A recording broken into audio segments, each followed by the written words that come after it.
Para pemirsa Suyanto.id, ketemu lagi dengan channel pendidikan Anda. Sebuah channel untuk berbagi pengetahuan dan belajar sepanjang hayat. Dukung kami, klik subscribe, komen, share. Kalau perlu klik lonceng supaya Anda selalu mendapatkan video terbaru dari Suyanto.id. Kita dalam episode kedua ini masih akan berdiskusi mengenai rancangan undang-undang Sisdiknas yang saat sekarang ini hiruk pikuk menjadi banyak perdebatan di berbagai media dan juga di berbagai forum. Nah, pemerintah selalu mengatakan atau kementerian mengatakan bahwa partisipasi sudah dibuka secara luas. Kemudian elemen masyarakat tertentu mengatakan bahwa belum, bahwa itu perlu diperluas dan diperdalam. Nah, narasumber kita adalah Bapak Dudung Abdul Qadir MPD. Beliau adalah Wakil Sekretaris Umum PBPGRI. Dan tentu saja yang akan kita bahas secara spesifik adalah hilangkah dalam rancangan Undang-Undang Sisdiknas kita yang sudah masuk ke prolegnas itu terkait dengan tunjangan profesi guru. Mari simak perbincangan kita di saat ini. Assalamualaikum warahmatullahi wabarakatuh, Pak Dudung. Waalaikumsalam warahmatullahi wabarakatuh. Prof, sehat? Alhamdulillah sehat, Pak Dudung. Sehat nomor 1. Ya. Nomor 2 rancangan Sisdiknas. Dan hari ini harus waspada karena jangan-jangan kita sehat dianggap tidak sehat, Prof. Iya. Yang mengatakan sehat sebetulnya nggak sehat. Ya gimana, Pak Dudung? Ramai sedang dibicarakan bahwa elemen masyarakat termasuk PGRI mengadakan siaran pers conference saya kira tentang tunjangan profesi guru, sedangkan pemerintah dalam ini kementerian dijamin bahwa guru mendapatkan pendapatan yang layak dan memadai. Gimana, Pak Dudung? Terima kasih. Bismillahirrahmanirrahim. Assalamualaikum warahmatullahi wabarakatuh. Para pecinta Suyanto.id, pengurus besar Persatuan Guru Republik Indonesia, pada hari Sabtu di saat teman-teman libur terpaksa harus menyampaikan konvensi pers terkait dengan hilangnya pasal yang di versi April itu ada, tetapi ketika kita dikirim oleh kementerian di versi Agustus, itu hilang pasal itu. Pasal yang sangat menentukan, pertama hilang kata tunjangan. Nah, itu yang pertama. Yang kedua, hilangnya pasal 127 ayat 3 sampai ayat 10 di draft April. Ini penting. Ya. Di ayat 3 sampai 10 itu jelas di situ dituliskan hak dan kewajiban guru, kemudian tunjangan sertifikasi baik buat guru, buat dosen, kemudian tunjangan kehormatan buat guru besar, tunjangan untuk daerah terpencil, itu di situ ditertulis, Prof. Ya. Nah, di versi Agustus setelah kita kaji, hanya ada satu pasal, 105, kemudian diakhiri dengan 149 apa 145, bahwa mereka yang sudah mendapatkan tunjangan sebelum ada undang-undang ini akan tetap mendapatkan tunjangan dari peralihan selama memenuhi syarat dan berdasarkan aturan. Nah, jadi Prof, begini, aturan itu harus bahasanya tertulis. Ya, betul. Jadi satu, tidak imajinatif penjelasan dari pemerintah.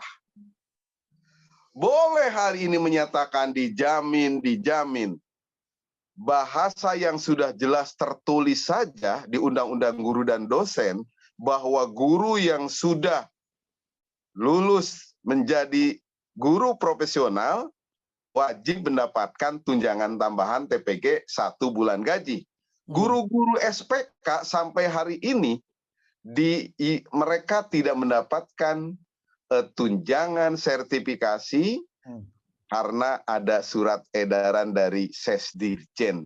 Jadi di undang-undang saja sudah jelas dikalahkan oleh surat edaran Sesdikjen. Kasihan mereka, teman-teman dari guru-guru SPK, tidak mendapatkan itu, Prof. Ya. Ya, padahal semua guru wajib dan dapat menerima tunjangan itu setelah dia dinyatakan menjadi guru yang profesional. Begitu, Prof. Ya, tapi saya membaca press release dari kementerian itu tetap saja mereka menjamin. Nah, jaminannya itu apa? Kan kita tidak cukup dengan niat baik di dalam mengatur sebuah ketentuan. Niat baiknya akan memberi tunjangan, kemudian take home pay yang cukup. Ini nggak ada pasal yang meyakinkan bahwa itu nanti bisa di follow up. Kalau aturannya itu misalnya suatu ketika di bawah kementerian, itu kan bisa saja itu tergantung selera menteri yang akan datang. Bisa nggak begitu, Pak Dudung? Gimana prospeknya, Pak? Itu yang sedang kita jaga, Prof. Pengurus besar konsen terhadap kesejahteraan para guru.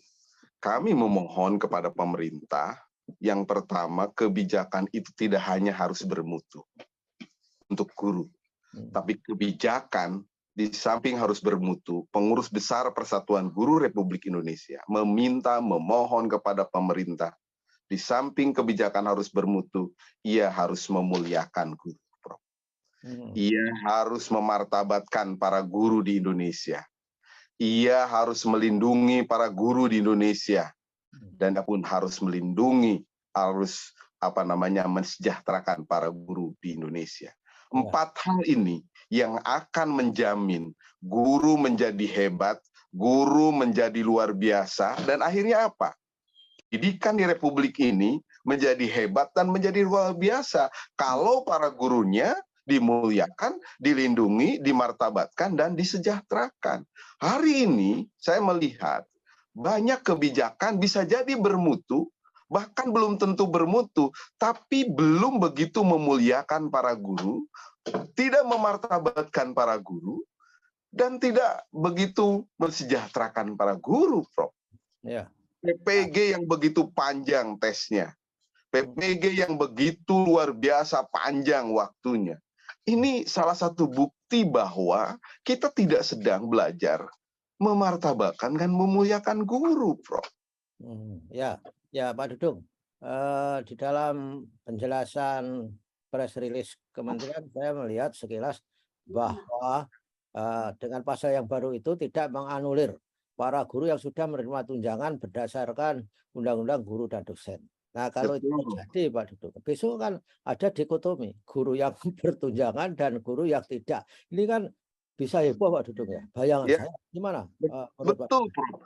Jadi itu yang sedang diperjuangkan oleh PBPGRI, bahwa ya kita tidak ingin kata-kata dalam kalimat dalam undang-undang itu pertama adalah memberi kesempatan kepada pemerintah akan mendapatkan dan menyampaikan peraturan yang lain yang berbeda dengan itu. Itu yang kita tidak harapkan.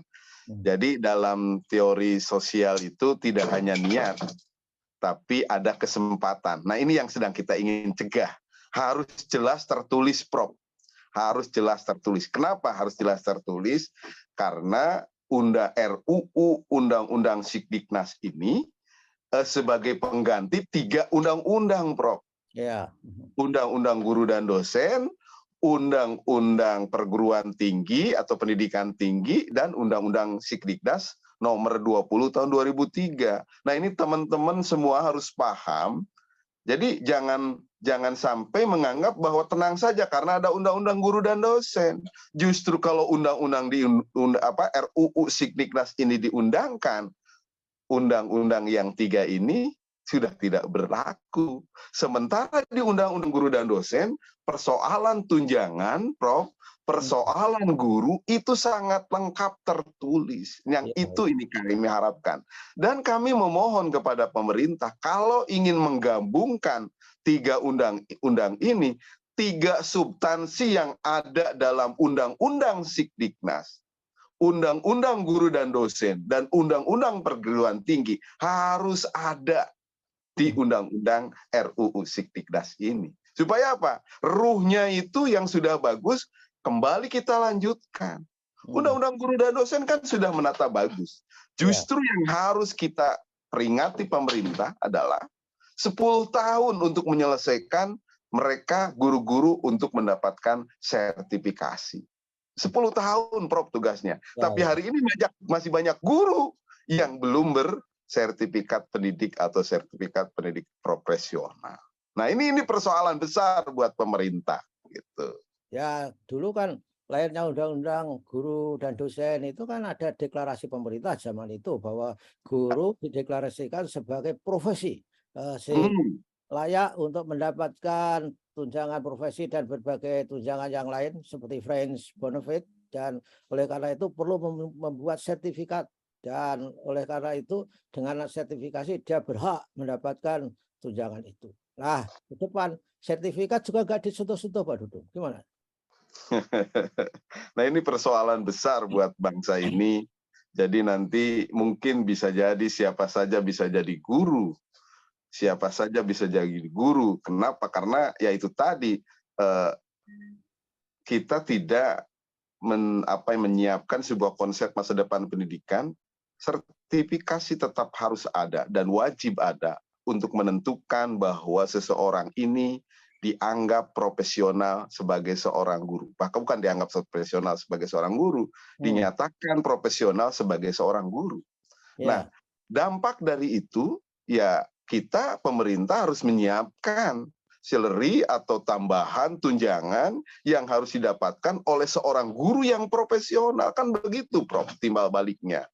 Nah, guru kemudian terus memperbaiki, terus dibina oleh pemerintah, dan yang paling utama, ajak organisasi profesi untuk meningkatkan kompetensi para guru di Republik yang kita cintai ini. Jadi tidak cukup pemerintah membuat sebuah keputusan sertifikat pendidik, tapi kelanjutannya kembang karir itu harus didorong dan dikembangkan oleh pemerintah sebagai penyelenggara pendidikan yang penanggung jawab pendidikan. Bahkan di undang-undang sekarang, RUU sekarang, Kemendikbudristek itu bukan penanggung jawab, Bro. Terus siapa yang akan bertanggung jawab pendidikan di Republik yang kita cintai? Nah, ini persoalan. Nah, besok juga kita akan terus kaji, PGRI akan menghadap beraudiensi dengan Kemendikbudristek terkait dengan persoalan ini, dan ayo kita sama-sama tidak boleh berimajinasi dalam sebuah tulisan undang-undang. Kita percaya pada tulisan yang ada dalam undang-undang. Kalau tidak ada berarti itu tidak ada. Kami ingin berjuang tetap mempertahankan bahwa pasal itu harus ada demi guru-guru di Republik yang kita cintai, Prof. Ya, baiklah Pak Dudung, saya kira banyak harapan sudah disampaikan di channel ini. Mudah-mudahan pemerintah mengakomodasi sehingga ada titik temu. Memang undang-undang itu harus pasti menjamin punya kepastian, namun undang-undang itu sendiri juga punya cacat bawaan. Ketika disahkan itu cacat bawaannya adalah multi interpretasi, multi tafsir ketika dilaksanakan. Begitulah Pak Dudung, ketemu lagi kapan-kapan ya, dan saja kita tetap berbicara mengenai rancangan undang-undang Siksiknas supaya semua orang bisa mengetahui informasi apa yang sedang terjadi. Terima kasih Pak Dudung. Wassalamualaikum warahmatullahi wabarakatuh. Waalaikumsalam warahmatullahi wabarakatuh.